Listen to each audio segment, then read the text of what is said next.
Greetings, everyone, and welcome to the webinar, Prevention is Protection, Transforming Child Welfare and Strengthening Families. We are thrilled to be hosting this important webinar today. And before we get started, I'll share a few housekeeping notes. To minimize interference on the line, all attendees will be muted for the duration of this webinar. You can use the magnifying glass icons in the upper right slide panel to increase or decrease the size of the slide on your screen. If you experience audio or technical issues during the webinar, click on the chat icon and let us know what the problem is.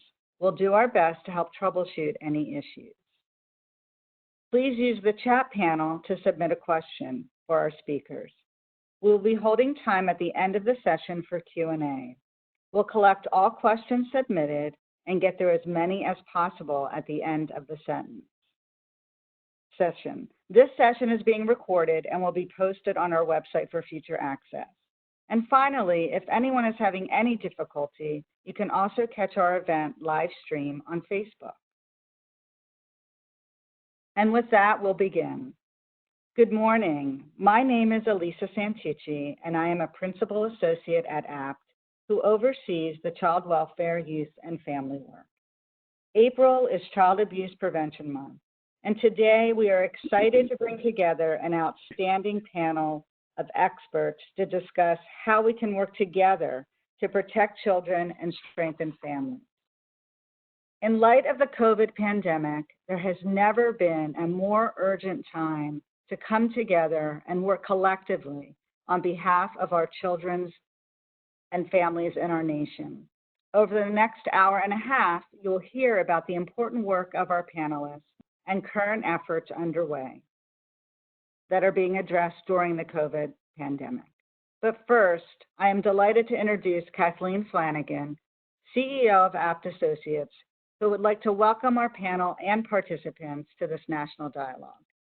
Kathleen? Good morning, everyone. Thank you so much for joining us. I can see on the webinar, we're approaching 250 participants online so far. So we've got a great showing to discuss this extremely important topic at this time. APT was very focused on taking the opportunity of Child Abuse Prevention Month to bring together leaders and stakeholders across the country to discuss what we think are really important, especially in the context of COVID-19, which are the collective efforts that you all are making and have underway to prevent child maltreatment and strengthen families.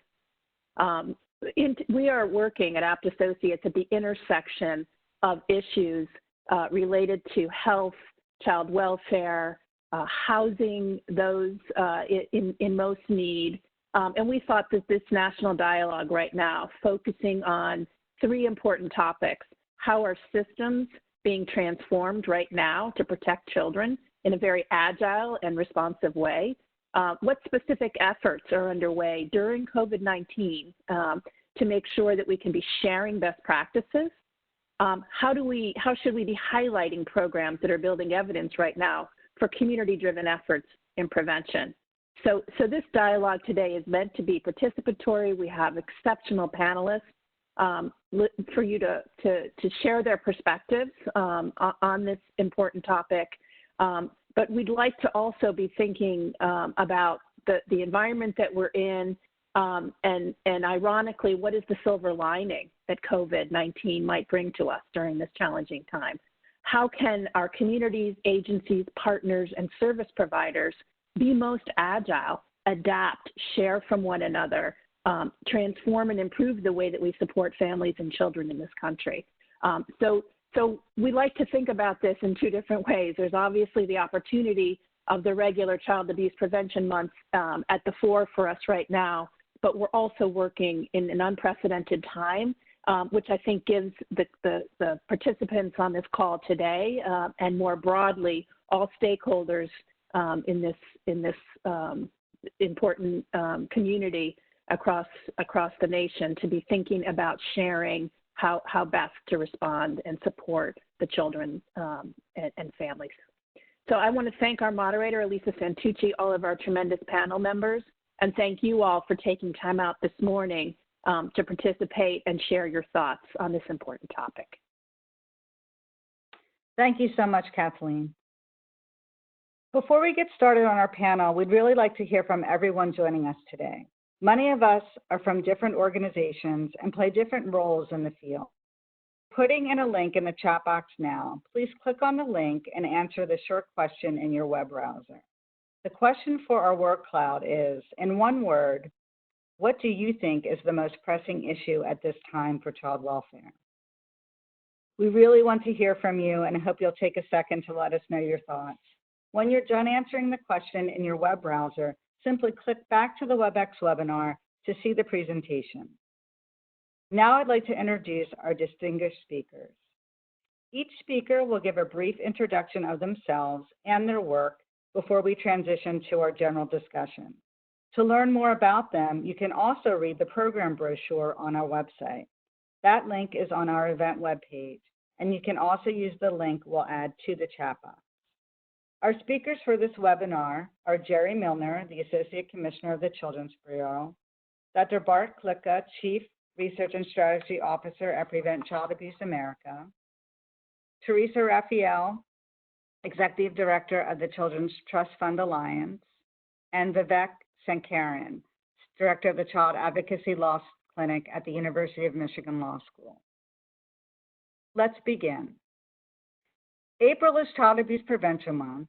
For those who are joining the webinar today and may not be familiar with your work to help prevent child maltreatment, can you please spend a few minutes introducing yourself and your work to our listeners? Jerry, we'd like to begin with you. Well, good morning. This is Jerry Milner, and Alisa and Kathleen, thank you so much for allowing me to be a part of your program today. As you said, it is Child Abuse Prevention Month. For the past 3 years in the Children's Bureau, we have actually been doing everything that we can to promote the prevention of child maltreatment at all levels, primary prevention of child maltreatment. We've been doing everything we can to promote a new vision of child welfare in the United States, one that is proactive, one that seeks to strengthen families before they're ever in harm's way, which is a pretty dramatic departure from the way we've traditionally done child welfare in our country. We've been on a mission to support child and family well-being and healing when necessary so that we can reduce the need for families to ever make contact with the formal child protection system. And I would just add that the need for that kind of a system has never been more apparent, in my view, or more obvious than it is in our current situation. In order to realize this vision, we need to come together as an entire system to create robust networks of community-based family support, family supports that are trusted by families, that are free of stigma, and that are culturally appropriate so that we can meet families where they are within their own context. Places where kids in our country can play safely, parents can address their needs, and a place to connect with other people and feel those relationships. The kinds of supports that most all of us turn to for help when we need it, our families, our friends, our communities. But unfortunately, not all of our families have access to those critical supports.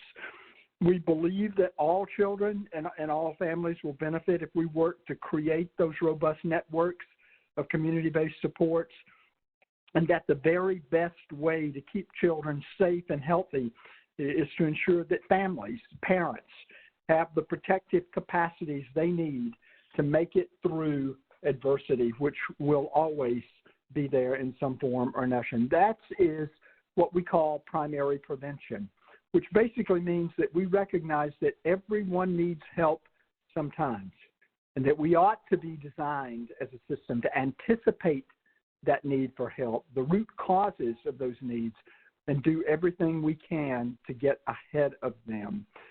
There are, unfortunately, some deeply ingrained beliefs that many out there in our field have that often place prevention and protection at odds with each other. beliefs that if we invest so much in prevention or in the capacity of parents to care for their children, that somehow we may be less able to properly protect children. We want to challenge that belief, and we've been about trying to challenge that belief from the Children's Bureau for the last few years. We want to expose it for what it is, a false binary, a false myth, a defiance of logic, and frankly, an injustice for our families who need support and help, not just in times of crisis. We felt an incredible sense of urgency at all times that strengthening families and communities was really our best shot at achieving better outcomes in child welfare. It's the best way to prevent the trauma of family separation. It's the best way to interrupt harmful, disruptive, intergenerational cycles that many of our families experience. And it may be, frankly, our best shot at addressing some of the most vexing systemic disparities, such as overrepresentation of people of color in our system. Again, recent events have only heightened that sense of urgency. We have vulnerable families that are struggling. We have families that never thought they'd be struggling that are in this moment. We've got poor families that are more impoverished, isolated families that are further isolated, food insecure families that are more food insecure, families who have experienced instability in housing are likely even more unstable in these times. And yes, these factors all contribute to toxic stress. In child welfare, particularly at the local, the state levels, we're forced to watch all of this develop and to try to assist the best we can with the needs and struggles that our families are facing. We struggle because our system isn't as agile and as adaptive as we would all like for it to be. And a time like this really challenges us to be as responsive as we can. And fortunately, in child welfare, we're accustomed to intervening with families usually after harm has occurred, and often our options are limited to separating the family. But we need right now to go after the risk factors that families experience as aggressively and as early as we can. We need the time, the energy, the resources to respond in very flexible and culturally appropriate ways. We've invested heavily right now in reporting processes and investigation processes, and these are important. They are a part of the array of protections that are needed out there, but they aren't always the best way to make sure that children are safe and protected from maltreatment ever occurring in the first place. In this time where mandatory reporters are not in routine contact with children, there's a tremendous amount of fear out there that's occurring because we're not able to lay eyes on children or a lack of surveillance of families. We assume in some situations that children may be in harm's way at the hands of their own parents simply because we're not able to lay eyes on them. I think that gives us a tremendous opportunity, that awareness and that knowledge, to think about where our assumptions are about the families that we are so involved with in the child welfare system, and about the underlying values that we have there, which are oftentimes deeply troubling for us. Thank you so much, Jerry. Oh, I'm sorry, Jerry. We're going to go ahead and transition to the next speaker and then get into sort of some of the challenges that are facing child welfare in a few minutes. Great. Bart? Thank you. And, obviously, tough act to follow. I think that we at Prevent Child Abuse America agree with many of the things that Dr. Milner just shared. So if we could go to the next slide. I think what I'll talk about in my first couple minutes here is just a little bit about our organization and how it is that we're trying to advance some of the concepts I think that Dr. Milner was talking about. I think we find ourselves right now at a point where the general public is talking about public health in a way that they haven't in the past. And so I think we have a real opportunity to think about how we message and talk about the prevention of child abuse and neglect and other traumas and adversity, and really framing what we mean by a public health approach. So Prevent Child Abuse America, we've been around since about 1972, and our primary mission has really been about the prevention of child abuse and neglect. And we do that in a number of ways. Next slide, please. First off, we operate the evidence-based home visiting program, Healthy Families America. We have approximately 600 sites across the country where we're delivering services. And right now, and I'll talk about in some of my comments later, we're continuing to serve families amidst this COVID crisis. And we've seen incredible resilience of our model, but of other home visiting models and other services across the country in meeting the needs of families. But Healthy Families America works with families early on, supporting the needs of families, working on the relational context in which children and families develop. Next, we do a fair amount of work in the arena of policy, both at the federal level and at the state level.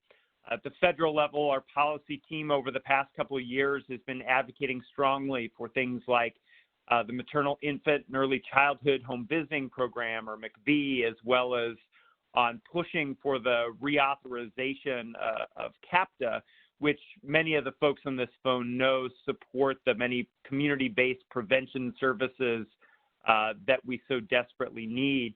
And over the last couple of years, we've moved more into the arena of supporting state-level policy work, realizing that it's many of these state-level policies that are going to support kids and families, especially in these difficult times. Over the years, we've also worked on public awareness and messaging of the issue of child abuse and neglect. I'll talk a little bit later about Child Abuse Prevention Month and some of our work, but many of you may have heard our signature pinwheels for prevention. So our national symbol being the pinwheel, and during April especially, we see pinwheel gardens planted all over.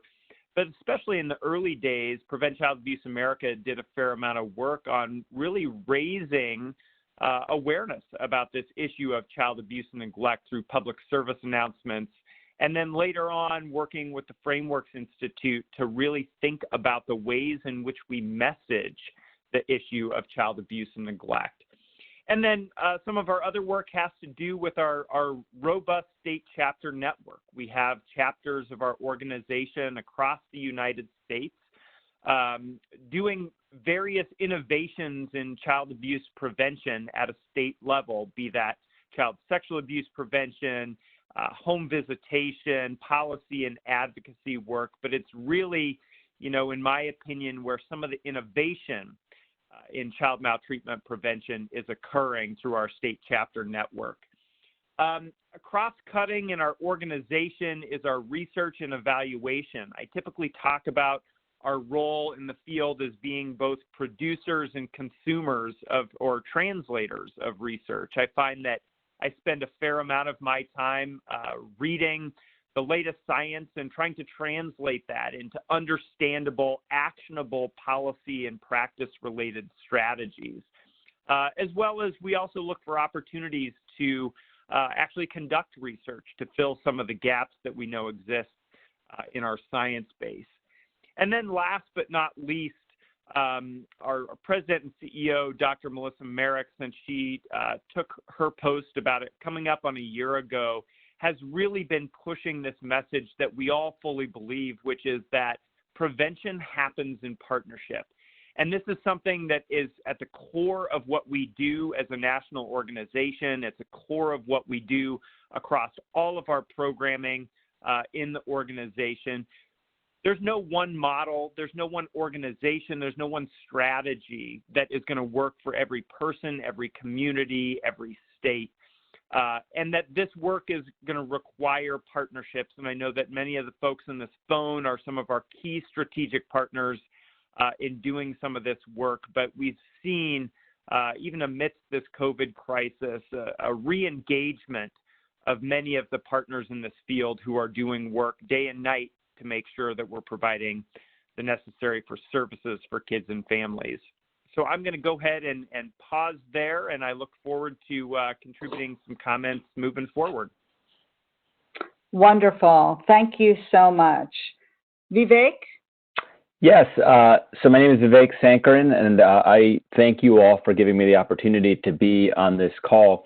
I love the theme of prevention happens in partnership, because that's where I want to begin. The fact that legal advocacy and legal services is part of this conversation about prevention shows that we're making progress in helping to redefine what we think of as legal advocacy as an essential prevention tool in child welfare.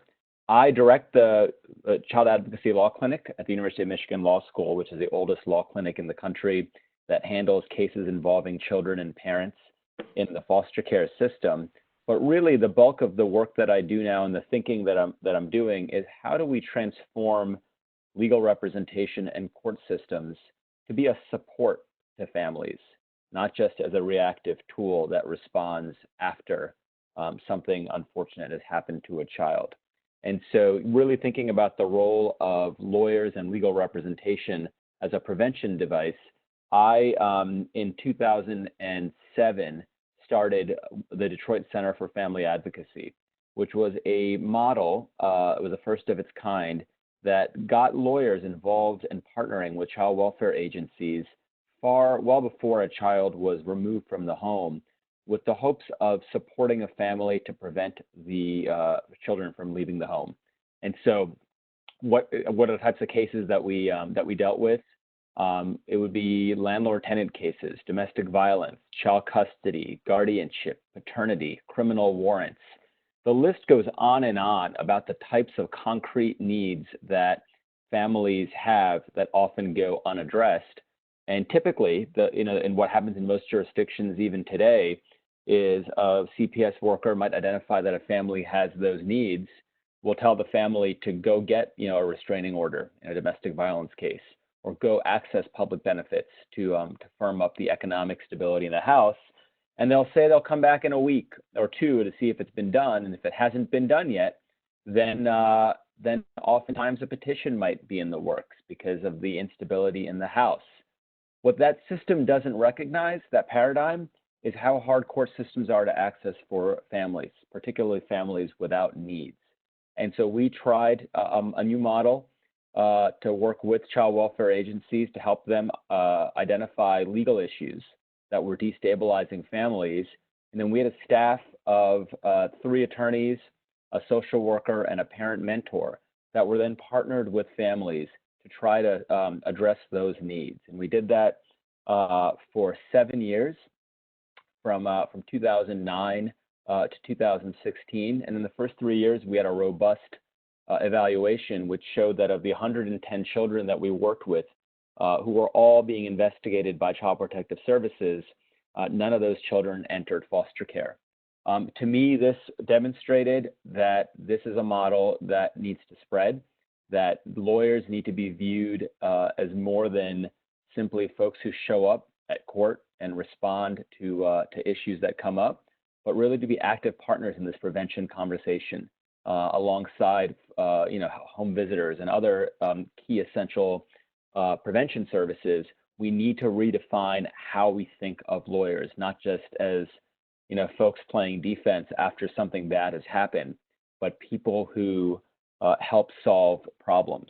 And so what we've seen since then is an emergence in small pockets across the country where this type of preventive lawyering is happening, either through legal service organizations or public defender offices, where lawyers are affirmatively engaging with child welfare agencies to help resolve concrete issues affecting families.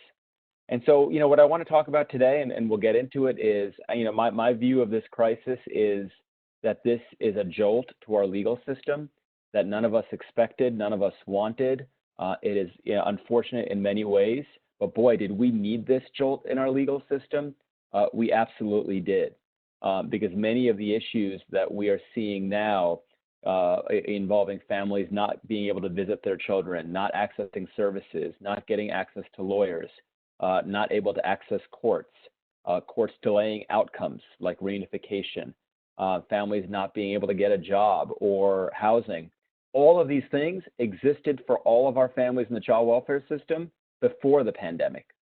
And so I look forward to having a conversation about how perhaps something has changed in terms of our own empathy and fragility and sort of recognizing a shared humanity with us and the families that we work with that might spark us into doing more and building a stronger support network that includes rethinking how we operate courts, both to have a prevention mindset, but even when families enter the system, how we could be much more family-centered and redesign all of our systems so that we're much more responsive to the needs of children and their parents.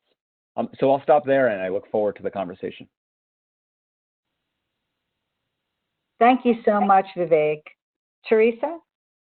Hi, everyone. Good morning. I'm very happy to be with you today. And I'll begin by telling you a little bit about the Children's Trust Fund Alliance and our members. We're the national membership organization for state children's trust funds. And I hope if you're on this webinar that you know about the trust fund in your state. And if you don't, I encourage you to go to our website and find out where the trust fund is and make a link with them. We've been around for 30 years, and the trust funds first developed in 1980, so they're celebrating 40 years of trust funds this year. They are leaders in their own states related to preventing child abuse and neglect, and partner with many of the other organizations in their states.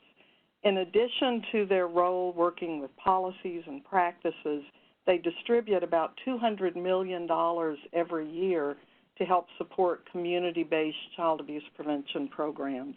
And that's a huge need always, but even more so right now, of course. About a little more than half of them are their state CB-CAP lead, and about a quarter of them are the Prevent Child Abuse America chapters in their states. So we all work very closely together around all of the issues related to strengthening children and families. For about 20 years, almost from the very beginning of this work, the Alliance and the trust funds have been very involved in helping families build protective factors, looking at systemic level changes and training and all the elements that need to be put into place so that families can have that support that they need. We have an online training that has been used by over 30,000 people all over the world, mostly in the U.S., free of charge, and if you want CEUs, you can pay a very small fee and get those. And those are available on our website. We have a number of materials there. Children's Trust Fund Alliance, we're ctfalliance.org. And there are other big areas of our work, but one of those has been partnering with parents to really understand what are those issues families are facing. We believe most often, the solutions to a lot of those issues are held and known by the folks facing them. So we try to learn from and capture some of those solutions and to work in partnership in all the areas where we work. So this current pandemic with COVID has really changed a lot of that work, in that many of the people who have been our partners in advocacy and in other areas are now facing even new challenges, as we all are, getting through this period. And so we've been learning a lot there, and we've also been seeing among our members, the Children's Trust Funds, so much creativity and flexibility and ability to help families they're working with in ways that are needed. And I'll say more about that later in our conversation. But I will just say this pandemic has helped us learn where we are strong as families, as individuals, as a country, and where we need to do more work. And we feel very committed to capturing both of those areas through our work with families and systems and documenting what are those things that we can learn and take away from this very hard time. What are the gifts that we can pull out of it? And if you'll go to the next slide, please. A lot of our work, as I said, is based on the protective factors framework. I'm not sure if the slide there, thank you. I wanted to really highlight, we call it parental resilience in the protective factors framework, but I love this definition because I think all of us can take it to heart. It's the ability to recover from difficult life experiences, but even more than that, to often be strengthened by and transformed by those experiences. And I think that's what we're seeing in large part on a national scale right now, and what families need and want, what we as individuals need and want to have happen. And when we think about the protective factors, and I'm assuming most folks on the line are familiar with them, I think we have to add another line in our thought, protective factors during the time of COVID-19. Because even families with very strong protective factors are having to shift some of their thinking. How do you maintain those positive social connections while maintaining physical distance? It's another layer. And we are finding very creative things happening around the country to help families stay connected. And we're finding challenges, too, often around technology and knowledge of parenting and child development. And that's critical, but now you're the parent, you're the teacher, you have so many roles and demands, and how is that all playing out in the time of COVID, and how to help the child understand all that's going on. If you could go to the next slide. One of the things we know is so important is the social and emotional competence of children. And in this picture, you see a kindergartner learning in kindergarten on the computer with his hand raised. On that screen, there are like 26 little postage-sized pictures of kids in his class waiting for his teacher to unmute him and call on him. And, that's pretty unprecedented, the way children are learning right now and needing to learn, and the parents needing to support that. So, and then the big issue that we all are aware of, I think, is the concrete supports that,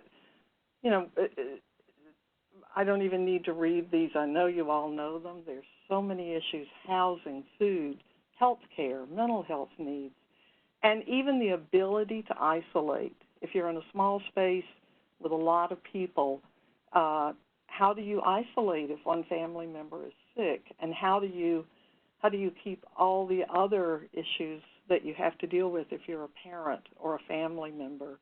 How do you keep those going? So I think this is a time, you could go to the next slide if you would. This is a time where we have to really hone in on our own protective factors, but also to be so aware of everything we do in relation to families, our own, our neighbors, the families we work with, has to be about how do we help build those protective factors in the time of COVID, to realize that's another layer. And it's so important that we use our voices with policymakers. We are hearing so much interest and questions.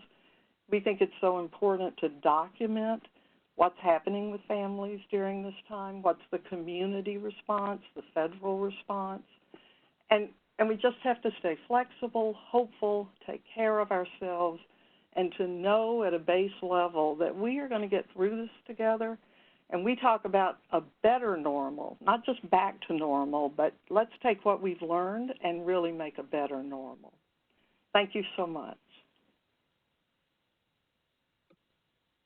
Thank you so much, Teresa, and all the panelists. I like that phrasing, a better normal. Jerry, I want to turn back to you. I want to give you an opportunity to finish your thought earlier. And then also, I'm hoping you might be able to walk us through some of the recent guidance and information that you've been sharing to help support our children and families. I know that you've been doing a lot on that end. So can you? Yeah. Well, thanks so much, Alisa. Yeah, I think the only thing that I would add is that I agree so much with what Vivek has said about many of the situations and problems existing in our system long before the current crisis. And I do think that the crisis has brought a lot of those issues to the surface.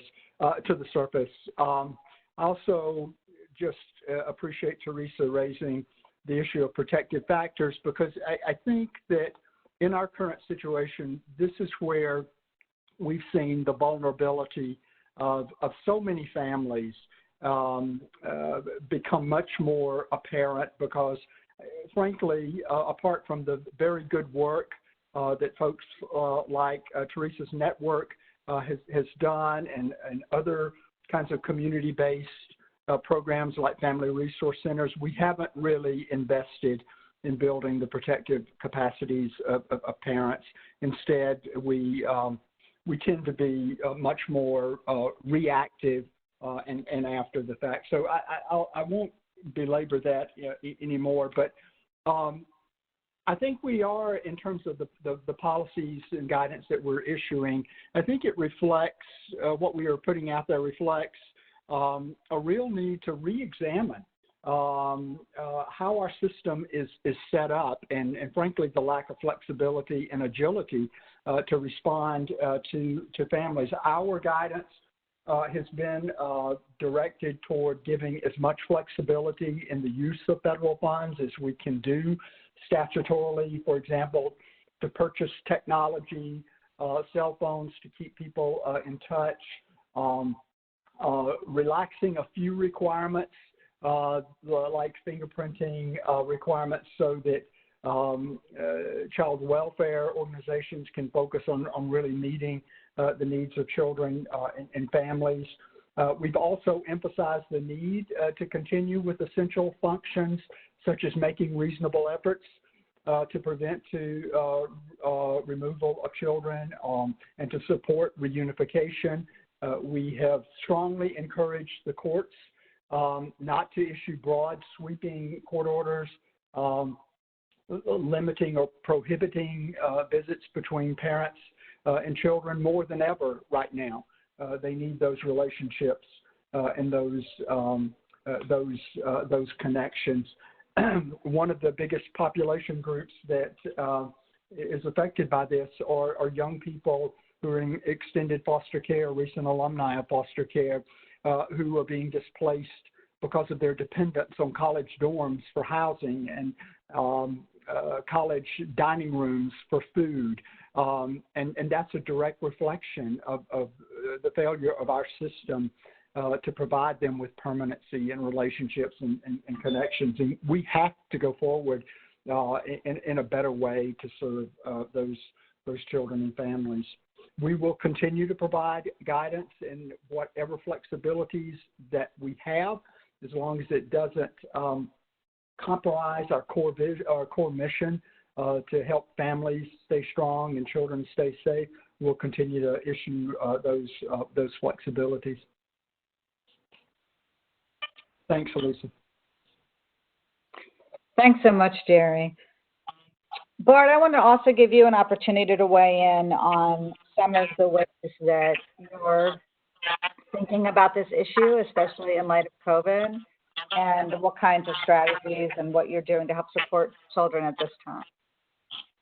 Yeah, you bet. And I think that right now, as an organization, like many folks out there, we've done what we could to quickly pull together a resource page that's trying to catalog information for the general public, for caregivers, for professionals And we find ourselves in Child Abuse Prevention Month. And for us as an organization, this is a big time that we try to raise awareness about child abuse and neglect. Our state chapters are doing a lot of that work during this month. And so we often do things like have in-person events, plant pinwheel gardens. And so last minute, as an organization, our communications team has had to work to really pivot and think about how it is that we adapt some of our work for April, for Child Abuse Prevention Month. And our theme this year is everyone can make great childhoods happen, especially you. And we've added especially now because we find ourselves in unprecedented times. And so where we would usually advocate for the planting of pinwheel gardens, we're doing virtual pin gardens. We're doing, instead of hill visits, we're doing Digital Advocacy Day on April 28th, where, we're really making the ask for increase in CBCAP funding to be deployed quickly for some of those community-based resources that Dr. Milner was talking about, as well as, increasing some emergency funding for home visitation programs, home visiting programs through McV. But, we find that much of our guidance and many of the messages that we're talking about are pretty consistent to things that we had been talking about before. Dr. Milner had mentioned this idea of the message that everyone needs support. And I think that that's something that's at the core that we need to continue to talk about as we think about the stigma associated with a lot of the services that we provide, providing them universally, and really pushing the message that everyone needs support is absolutely critical. And also, parenting under the best of circumstances, I think, is challenging. But right now, for those experiencing homelessness, unemployment, poverty, substance abuse, other challenges, right now those are being magnified. And, we heard a reverend from North Carolina who I think said it pretty well when he said that, right now we're all weathering a storm, but we're weathering the storm in very different boats. Some of us have more stable ships and a safe harbor, and then some of us are finding ourselves more in the eye of the storm with unstable boats. And I think this just speaks to the major inequalities that we know that exist and are seeing played out, and things like the disproportionate burden of deaths in Black communities, for example, as a result of COVID. And so we're continuing to reiterate that, a public health approach to prevention, it must address the social and structural determinants of inequality, and that really pushes us to think about policy. And I think that a lot of what we're talking about is consistent with what's coming out of the CDC's technical packages around child abuse and ACE prevention. And right now, economic and concrete supports to families are so critical. And I think in a very immediate sense, we're talking about making sure that families have food, making sure that they have housing, diapers, access to childcare. These are absolutely critical. And that as we look to the future, we're continuing to talk about the need for things like paid family leave, child care supports, and other family-friendly policies that we know help decrease the financial and logistical challenges that really cause families stress and in their balancing of caregiving and employment. I think some of our other messages really have to do with something that, Teresa had mentioned as well about, physical distancing does not mean emotional disconnection. And so, we've worked hard to provide guidance on ways to stay socially connected, even though we're physically distanced right now. And then finally, I think the other message, which, seems sort of obvious, but it's, take care of yourself, whether we're talking to parents, whether we're talking to the people who are working on the front lines with families right now. The issue of secondary trauma, whether it's working in child welfare, home visiting, has always been an issue. But right now we have a workforce that not only is experiencing the same types of secondary trauma of working with families and communities, but is also experiencing primary trauma in their own lives. And And I think that we've seen examples. We were on a call a couple weeks ago, and our West Virginia chapter was sharing examples just of how, as an organization, they're working to really provide flexibility in working and the work hours that people are working, in recognition that everybody is going through a very challenging time right now, and that we need to find ways to care for ourselves. So I will pause there. Thanks so much, Bart. Vivek, I would really like you to weigh in here too, along those lines, and the kinds of things that information and resources that are happening in the legal community to help support our parents. Sure, and I want to start. Most of my work before and now involves representing and working with parents who are trying to get their children back or prevent removal. And I think the baseline that I start with is that courts were not working particularly well for my families before this crisis, and I think what this crisis has revealed in many ways is some of the flaws in our legal system. A phrasing that I recently heard, which was useful for me, was that we need to start viewing courts as a service, not a place. And for many years, we've just viewed courts as the place we go to make decisions. And so what that means is that lawyers show up to court without doing anything outside of the hearing and kind of just work things out in the courthouse. Judges wait for scheduled hearings to make decisions about things like reunification, even though kids might be ready to go home months before a court hearing. But we wait and we wait and we wait.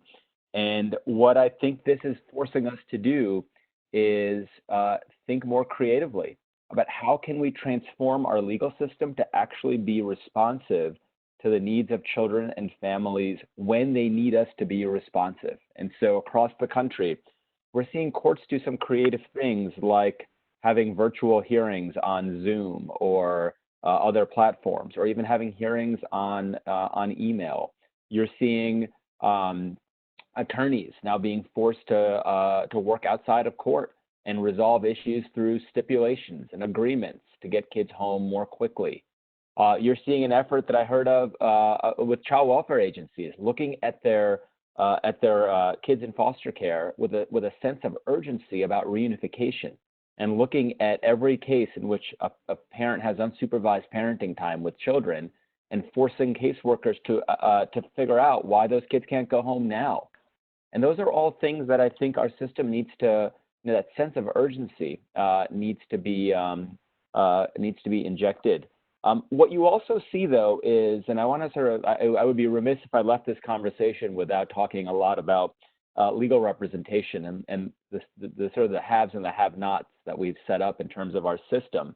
And what you're seeing across the country is where there are nonprofits and public defense offices that have representation for children and parents, you're seeing mobilized advocacy like we've never seen before to protect the rights of their families. You're seeing pushbacks on the blanket visitation orders that Jerry talked about to get far more nuanced decisions.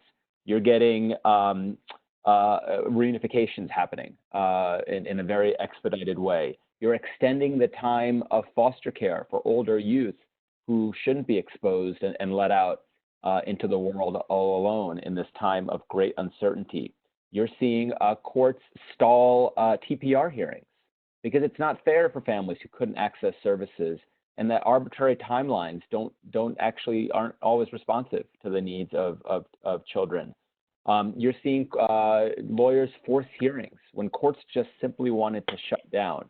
So on one hand, you see these organized efforts on the part of lawyers, and then you have the rest of the country where we have not set up institutional entities to work with children and parents. And instead, we have solo practitioners who get paid by the hearing without any support, who have to take high number of cases, who in most states, a graduate from a law school can simply get a law degree, go down to their local court and apply to be on a list to represent kids and parents and child welfare systems. And we've tolerated this for years and years and years. And what we're seeing now is that parents in those systems have no answer to the question they often ask is, what should I do when my lawyer doesn't call me back? which is the question I heard on a town hall last week in Michigan.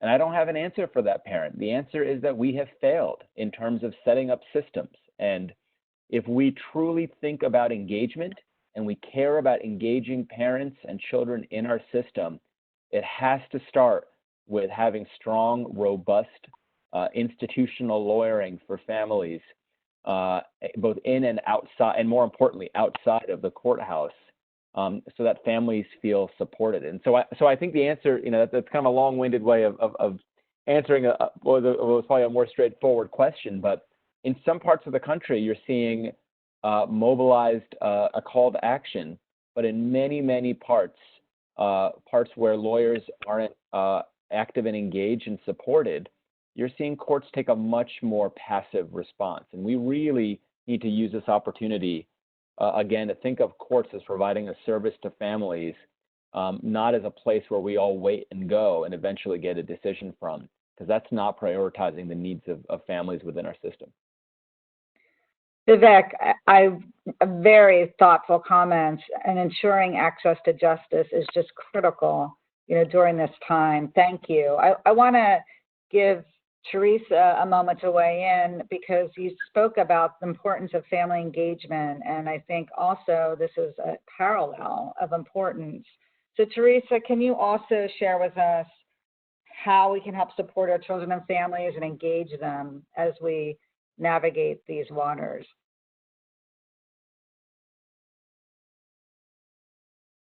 And you might be on mute. Thank you. I was on mute. Sorry about that. Bart mentioned the public health approach to strengthening families and preventing child abuse and neglect. And we, probably 15 years ago, adopted that approach in our work, thinking that if we don't work across a societal, community, relationship, and individual levels, we really won't have the long-term impact that we want to have. And so our work falls into those areas, but I think I'll focus a lot right now on a couple of them. One is helping to draw those links for policymakers who right now are being faced with decisions they've never had to make. I just have to say a big thank you to Jerry Milner and his team for the flexibility that you all are showing right now and working toward. And what's been so interesting is as we talk to parents, we'll hear certain needs, and then it's been really great to see new federal guidance come out to support those needs. So it is an unprecedented time, to use that overused word, but for changes in the systems that we know need to change to even better support the needs of families, and then to have the families identifying what are those changes, but even more important, what are the solutions that they think will work. So we've been working very hard to really for a number of years, and that has ramped up a lot, but to help make sure that we can make that connection between families and the policymakers whose decisions so affect their lives. And so we've been having webinars or conference calls where families come on, and it's a support to the families, and it's also a way to help capture that information. We are putting some new systems into place that I probably won't talk a lot about now because we're still building them, but there'll be a way to have more parent-to-parent connection, to have a small group of parents who are in support in a formal way to other parents. This is new work for us. We're very excited about being able to do it, and we'll be building more parental capacity to support other parents in preventative ways. We also use a lot of written materials to capture this information and share it. We have a series that begins, each publication begins with what parents say about ... and then the topic. Our newest one is what parents say about building a 21st century community-based approach for strengthening families. And it's really about how do we bring together the strengths in the child welfare system, the strengths in the prevention system, and build something that works even better than we have right now, and that even than we can imagine, build together something that will work well. We believe a lot in professional development and helping folks who want to move in new directions to work to have the skills and tools and ability to do that. So we do a lot of training around the country on helping families build protective factors. We have about 1,200 certified trainers who are using our curriculum, which includes parent voices in the curriculum, in writing and in video, and it's all based on research. And so that's a real point of contact, and we can help link you to certified trainers in your area if you're interested. I mentioned we have the online training that's free of charge. It's a great program, and I can say that because our team developed it. I didn't. But we get great reviews on it, and I encourage you to take a look at it. That also is available on our website. And then we have the Alliance National Parent Partnership Council. They are our partners in everything that we do. And they do a lot of work, too, in putting together materials that have a strong prevention focus and capacity building focus, and they use a protective factors lens. We have the Birth Parent National Network, which is really open to any parent. The criteria that we give is you have been involved in the child welfare system or you may have needed that. And we define that as really any parent might potentially need the additional supports that could be provided. We hold quarterly meetings with that group. We have about 300 parents now, and we have flyers. People can apply or can register through our website to join that. But we really focus on helping parents know what are the key policies that are affecting their lives right now, and how can they best use their voices locally and nationally. We have a training for parents to use their voice. It's called strategic sharing. How do you think about what you want to say and how your life experience informs that?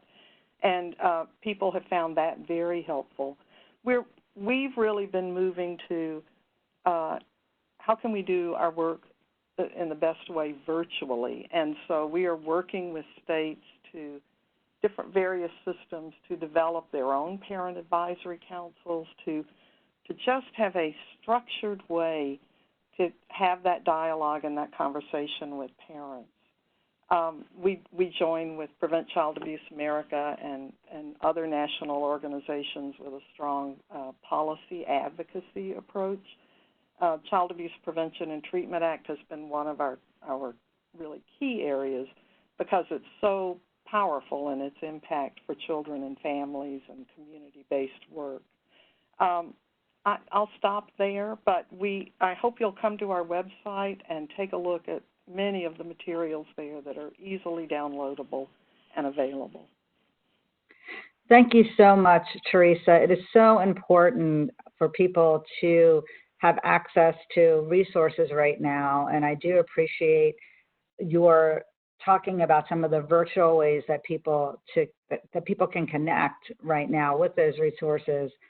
Jerry, I want to swing back to you because I think that we know that child welfare systems are struggling right now, and I'm sure that you can share with us some of the struggles that you're hearing about. But one of the questions that we're getting from our dialogue is talking a little bit about the assumptions and values we might be questioning right now that might drive concerns about child safety. So I was hoping you might be able to talk a little bit about that. Yeah, sure. Thanks, Alisa. I think at the core of our assumptions here is that there are absolutely implicit biases in all of our work out there. We don't need to look any further than the fact that most of the families that we've become involved with in the child welfare system are there because of what we call neglect. not horrific exploitation or abuse. And we know that so much of that neglect is tied to poverty. Nobody in our system is going to stand up, wave their hands, and say, yes, I don't believe poor people can take care of their kids. But if we look at the overrepresentation of poor people in our child welfare system, I think it's a reflection of some implicit bias there. Nobody's going to wave their hand and say, I believe that people of a certain cultural, racial, ethnic background are less able to care for their children. But look at the disproportionality in our child welfare system.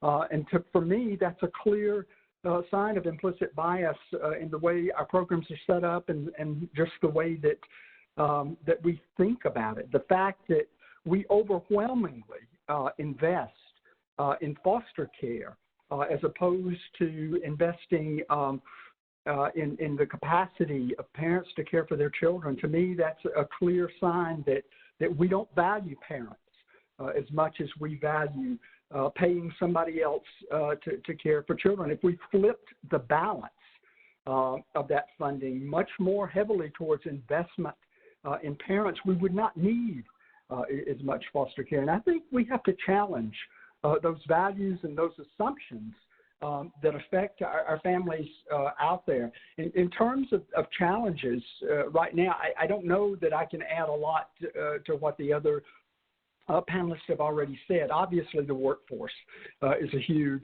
issue, the stress, the trauma. Maintaining those critical relationships between children and parents is one of the biggest challenges out there right now. Very young children don't have a clue that we're dealing with a pandemic or that there is this public health crisis. What they know is they're not able to see their parents and to continue having those relationships. And we've got to value that, and we've got to find a way to respond to it. When we see young people aging out of foster care, with nowhere to go, and then being displaced when their college dorms close, that's a major challenge. I want to applaud those few governors out there that have recently issued executive orders saying that no young person will age out of foster care. That's a bold step on their part. Vivek is articulated far better than I can the challenge associated with continuing judicial functions. We just can't put people's lives on pause while we're trying to figure out how to deal with the situation. One of the biggest challenges out there right now is the fact that we have not invested and brought community-based networks of service providers fully into our system of serving children and families, certainly not in terms of funding. And during this crisis, so many of them are at risk of literally going under financially. And I don't know how many of them are going to be able to weather this storm. And their functions are so critical to the well-being of children and families, not just in the child welfare system, but others who may come to the attention of child welfare when those critical supports are not in place. I think those are a few of the challenges there. There really so many more, but as others have indicated, we've got an opportunity here to think through this and not come back out of this situation just trying to do what we've always done with fewer resources, but really think about doing something different that will allow families to have what they need to care for their children safely and in healthy ways, even in times of great adversity. So thanks, Alisa. Thanks so much, Derry. Vivek, I appreciate your emphasis on how important the role of attorneys are right now. And people are wondering on the chat, how can people access their attorneys locally? How can we identify lawyers to help? So can you speak a little bit about how our listeners might be able to access attorneys locally to support them? Yeah, great question. So, I mean, obviously the answer is going to depend a lot in terms of the specifics of every locality. I would start with seeing if your state has any nonprofits or public defense organizations that represent parents and children, and contact and reach out to the directors or heads of the offices. And I think, thinking about, who's reaching out, and, and in states where like agencies take an interest in legal representation, I've seen just incredible things happen because they're just kind of unlikely partnerships and allies. The other resource in states like Michigan, where we don't have any organized family defense or children's representation, I would reach out to court improvement projects. Every state in the country has a court improvement project, which is a federally funded initiative to strengthen court systems and make them more responsive to the needs of families. Every state has a court improvement project director and a committee, and that's really a place for barrier busting and systems change. And so that's really where I would start. Another question I saw in the chat was about funding and about how, at a time where civil legal services are struggling for funds, how can we get funding for this sort of transformative preventive legal advocacy? And I wanted to highlight the significant change in federal policy that's allowing federal funds under Title IV-E to go to support child and parent representation. I know that there are agency directors on the call today and county directors, and it really is incumbent on agencies to drive these conversations, because they're the ones who can tap into the IV-E funding. And it is millions of potential dollars that is available to transform legal representation, either through pilot projects in a particular county or throughout an entire state. And my fear is that so many jurisdictions are not using this resource. What we've done in Michigan is we have a county-based system of legal representation, which means that there are over 80 systems of legal representation in our state. But our department, to their huge credit, has taken on the administrative load of working with any county that wants to propose an innovation, generate an idea about how to strengthen legal representation, and then claim matching funds to support it with federal funds. And so I think that the possibility exists to get an infusion of funds, but again, it requires agencies to prioritize legal representation. And if I could leave this call with one sort of selling point, it's that we're never going to have the child welfare system we want unless we actually invest in high quality legal representation to families. It just will never happen in terms of the engagement of families. And until child welfare can understand it and realize that the system we've created right now, which really, in many ways, lawyers further are playing a role in alienating families from systems because it's not good representation. It's just making all of our collective work more difficult. Thank you so much, Vivek. Bart, the participants are sharing and asking about trauma and resilience. And of course, we know ACEs and the impact of ACEs. So how can we work now to make all of our systems trauma informed? And can you speak a little bit about what might be happening to our children and families and workers and all of us really during this difficult period? Yeah, I saw the question come across about, addressing the issue of child safety. And this has been, we work at the cusp of prevention. So, moving upstream, trying to prevent child abuse before it ever occurs. But that, our most common question that we get is about what do we do for children and families right now who we're concerned about that might be sheltering in what we would consider unsafe conditions, and we share that concern. And, I think it's important right now that we continue to reiterate what individuals can do if they're concerned about families. There's the National Child Health Hotline, 1-800-FOR-A-CHILD. If you're concerned about the immediate danger of a child, call 911.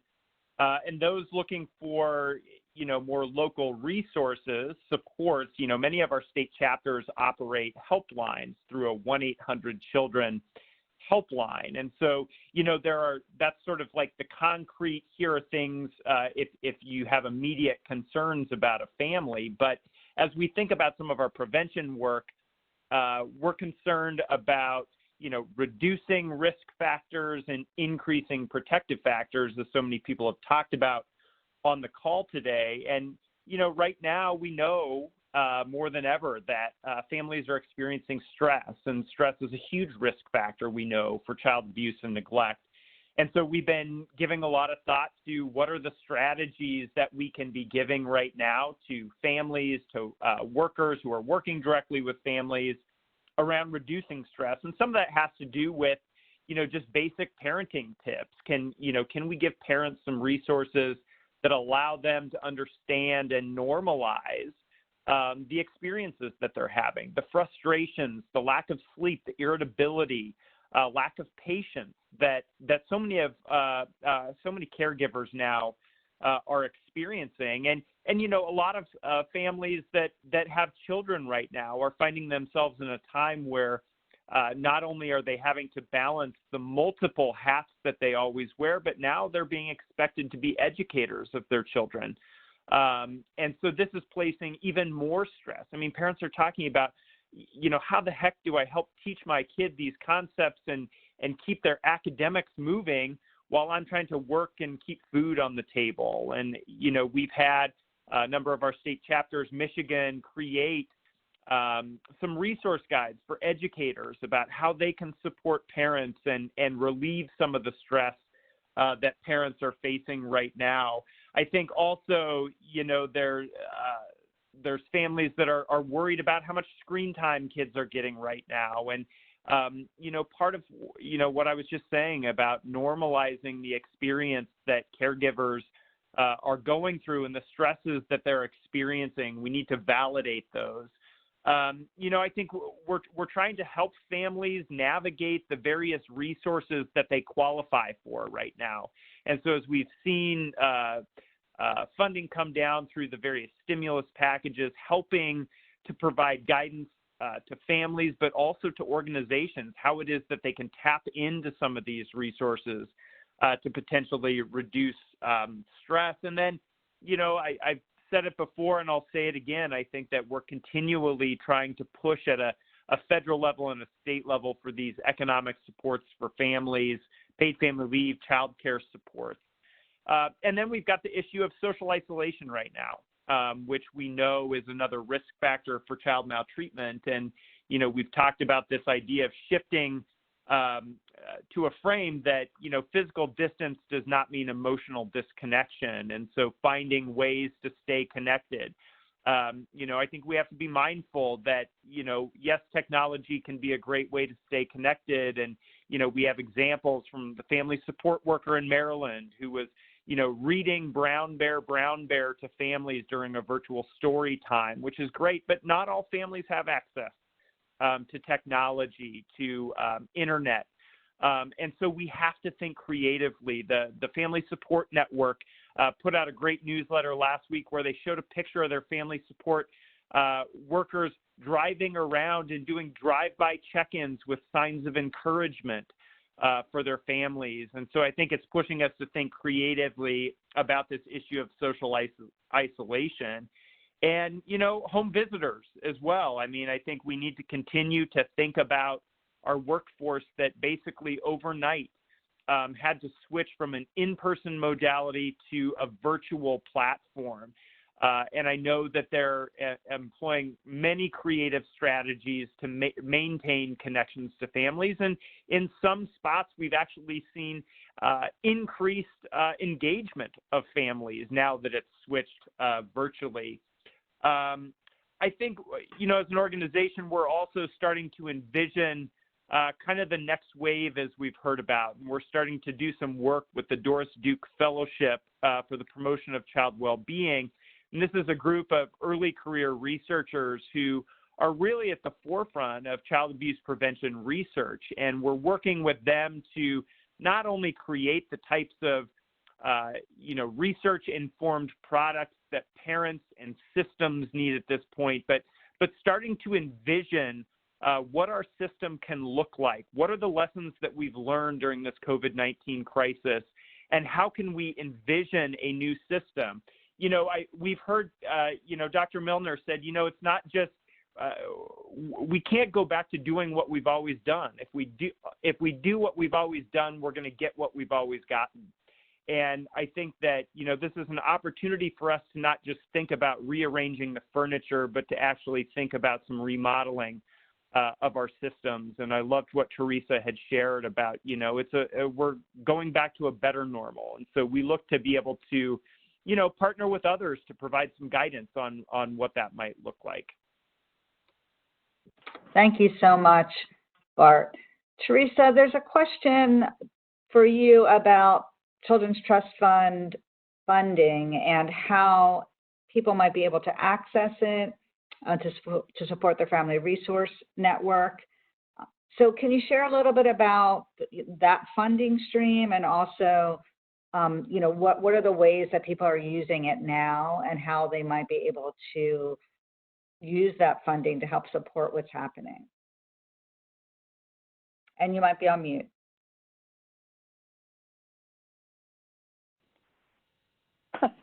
Thank you. And I was seeing that question too.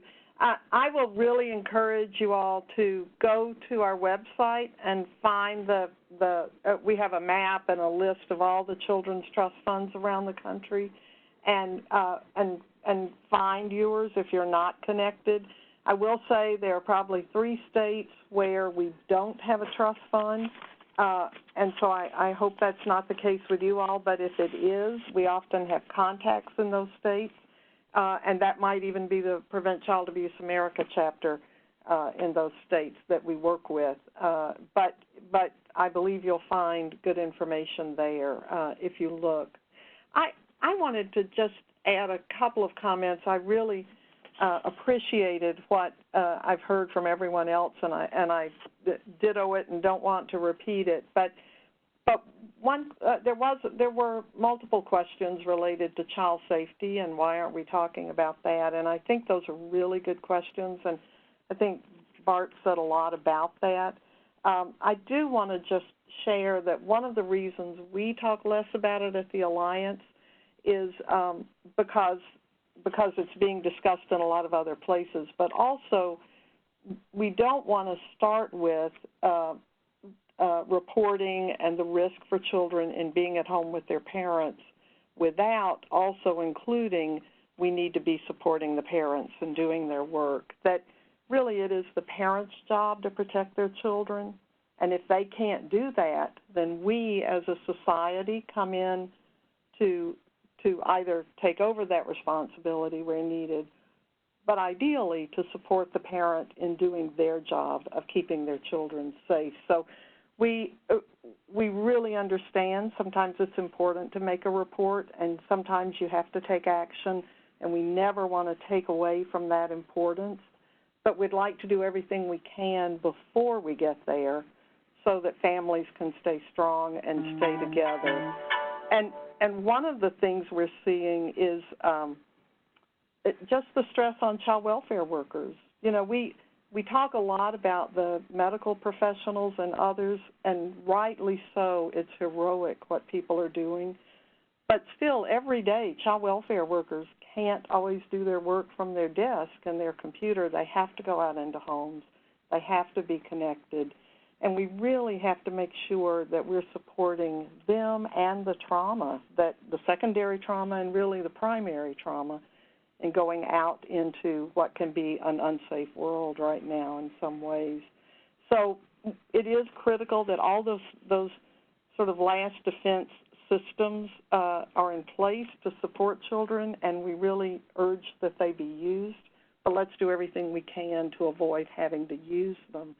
The other thing, and Dr. Milner said this in the beginning about neglect being such a big issue, and right now, with lack of access to resources in many families, we are seeing that is, it's not an intentional neglect issue. We say at the Alliance there's a thin line between societal neglect of children and families and parental neglect of children. And we as a society have to think very long and hard about what we're doing that leads to the neglect of children, health care, food, housing, all those basic needs we talked about. And we don't want to remove children from their families so that we can provide those in an alternative setting. We want to make sure their families have that ability to provide for their children. And those are huge social issues that we have to confront. On our website, we've done a lot of work around neglect. We have a theory of change posted on how to eliminate neglect, and it's broken out into the public health approach of the 4 levels that I mentioned earlier. But in the societal level, one of those is work to eliminate poverty, because we know there's such a connection between there might be a strong commitment to caring for children and a lack of ability often linked to poverty. So, Teresa, thank you so much.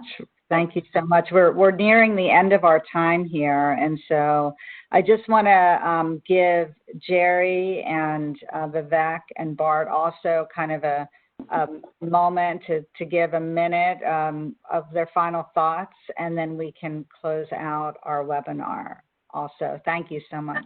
So, Jerry? Yeah, thanks, Alisa.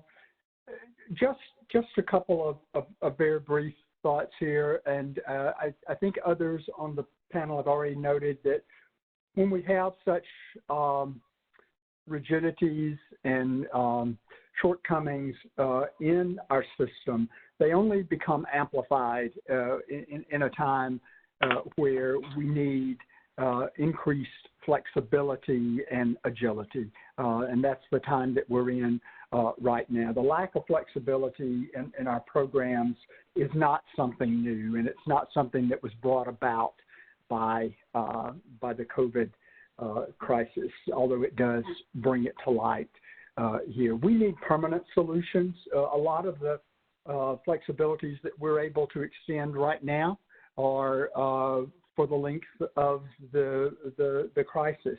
My question to myself is, if we can be flexible in a time of a crisis, why can't we look beyond that and be flexible so that communities can serve their children, their parents, their families in ways that they know best how to bolster them and how to strengthen them. We need a permanent, flexible funding process for child welfare services, and not one that is so prescriptive that it ties the hands of state and local officials and communities. And I think that is our challenge going forward here. So thank you. Thank you so much. And Bart, final thoughts?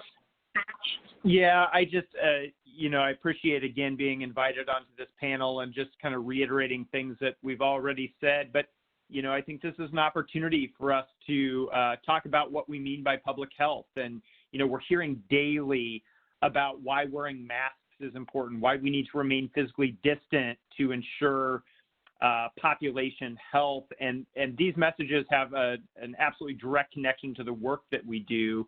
And I think that we have to seize this opportunity to help decision makers and the public understand what a public health approach to prevention actually means, and that we need to reiterate, we've seen magnified the inequalities in access to care, quality of care, unequal exposure to risk and opportunity. We need to keep those at the forefront.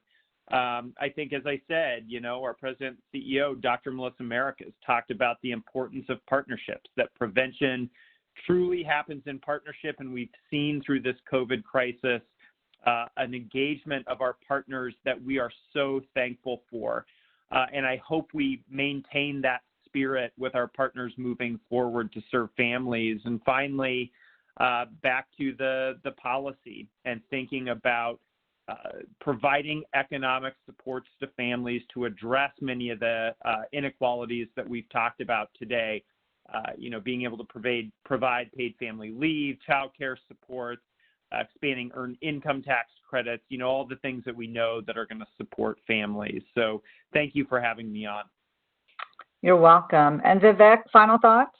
Yeah, I think that, so first of all, thank you for having me on this call. In any crisis like this, it's so easy to sprint from one emergency to the next, and that'll fill our day. But I think a common theme we're hearing today is the need for each of us to reflect and do strategic thinking about what we're seeing now that might give us a blueprint of what needs to happen in the future. And so some of the things that we talked about, the need for strong institutional lawyering throughout all stages of child protective cases, having a fierce urgency that we're seeing about reunification. There are more conversations happening now about visitation and family time than ever before in child welfare because people are upset and frustrated. And how can we use that to create a new normal for visitation that's more than an hour a week in child welfare? We're seeing the need for out-of-court advocacy and moving decision-making away from courthouses to other forums. Can we use technology to supplement when we get back to the new normal? Well, can we use technology to supplement relationships between children and parents, birth parents and foster parents, and create new partnerships and new relationships? I think just to end, I think what we've seen in this crisis is, all of us have this sense, a little bit of fragility, which is we're worried about everything, about our jobs, about our houses, about our kids. And I think it's given some of us an eye-opening experience of what it's like all the time for so many of our families in the child welfare system. And my hope is that this shared sense of fragility might foster some more empathy towards the families in our system about what they experience every day and lead to better solutions. Well, I want to thank all of our panelists. We are out of time. This conversation always goes so quickly, but we are having another panel. Our second panel starts at 11, so please join us for our next panel beginning at 11. And we're showing now the word cloud that everyone participated in at the beginning of the panel, and we're doing the same for our next panel as well, related to our families. And I think a lot of what people are thinking are showing up here. So I want to thank everyone for your time and your participation.